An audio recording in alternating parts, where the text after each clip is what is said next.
Bonsoir, c'est Miss Afrosuki. Na vidéo lelo, nako partager na vino 10 conseils à faire pousser les cheveux. Nalingaka vraiment terme wanate à faire pousser les cheveux. Naïb ça qui déjà vino na vidéo ce soir que je crois pas qu'ils aient le ko tient na moto ko faire pousser les cheveux na yo.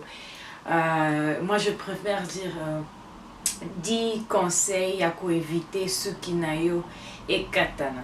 Voilà. Conseil liboso, premier conseil est d'aller comme la maille. Mais c'est vraiment important pour nous autres nabiso. Ceux qui nous autres nabiso ils ont la condition bien, ceux qui nabiso peu qu'ils ont la condition bien. Deuxième conseil est d'aller hydratation yasuki. Hydratation yasuki zako chakaka mai nasuki. Après qu'on pas colango pommade, par exemple aux huiles maïs, à ta ce qui ont une bouteille et ya maïté au coach kakamai na liboko au chena suki aux huiles pommade na yo au pakoli au chena suki.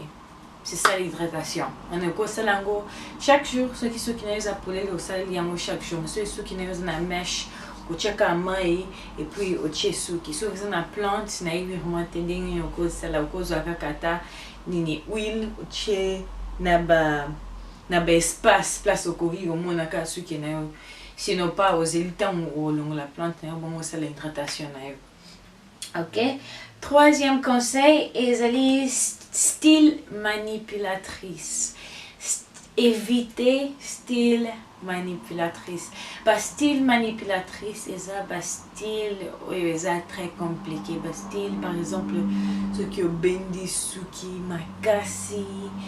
To à chaque fois, les lots dans les modèles, le lobby dans les modèles, le lobby qu'on a dans les modèles, le lobby qu'on a peigné suki, qu'on peigné suki, on a nyoso. On est un style manipulatrice. Voilà, il faut éviter parce qu'il y a un monde qui est katakazuki.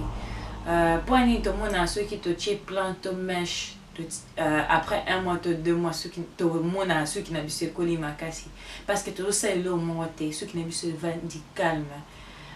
Meilleure méthode diako, mon a vraiment résulté à ceux qui ont ça là, aux simba simba mingité. Chaque jour que koluka ko sinda sima mumingite to peni on est katasuki. OK, quatrième conseil est d'aller style protectrice. Wana ezelo ko moko fo luka ko salango et bele style protectrice eza ba style moko o e bombaka et protégeaka ba bu ba songe ya suki na yo. OK, donc songa suki na yo eza ba kotoyo. C'est que ozoluka ko protéger. Donc on a sali eza style protectrice. Style protectrice par exemple et cause là ce qui dans la kisibino. Ce qui par exemple na kangi serre-poignet.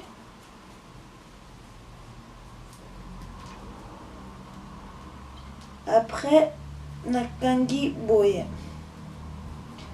Na côté ici basonge nanga po bombama. So ina sali yango boye. OK, oyo nde nakoki ko benga ngo style wana fona sala ngo bien koleka oyo nazola kisabino kaka exemple. Donc basonge na yo eza protégé, eza libanda te, eza exposé te, eza protégé na koti yango na kati. C'est là où eza style protectrice.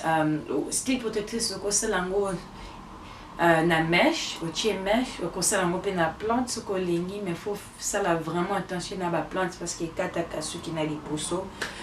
Au koki kosala arabe ochi lati perruque na yo soko lengi to kosala suki ya maboko kaka nyoso lingi wana eza style protectrice ya kitoko mais faut o protéger ba songe ya suki na yo. Cinquième conseil ezali ko tailler suki na yo na yeba kite suki na utiliser terme nini pona na lobango parce qu'en anglais tout le baka trim. Ezali ko kata ba songa suki ou eza mabe. Donc ceux qui sont ceux qui ont ba songa suki na yo komi ko kata na kata mingi ozomona yango so obendi suki omoni elongo yango moko, donc ça veut dire que basonga suki wana ezokufa ebandi kokufa. Donc faut taka nga taka suki nanga chaque 6 mois. Après 6 mois nazwi basuki nanga natali na bakwa na moni bakote nini yango eza vraiment bien te, eza lisusu na bonne condition te, mais wana eza eloko tu peux apprendre ça pas lelo koyebango so ozo continuer kaka na suki na yo koyebango. 6e conseil ezali traitement.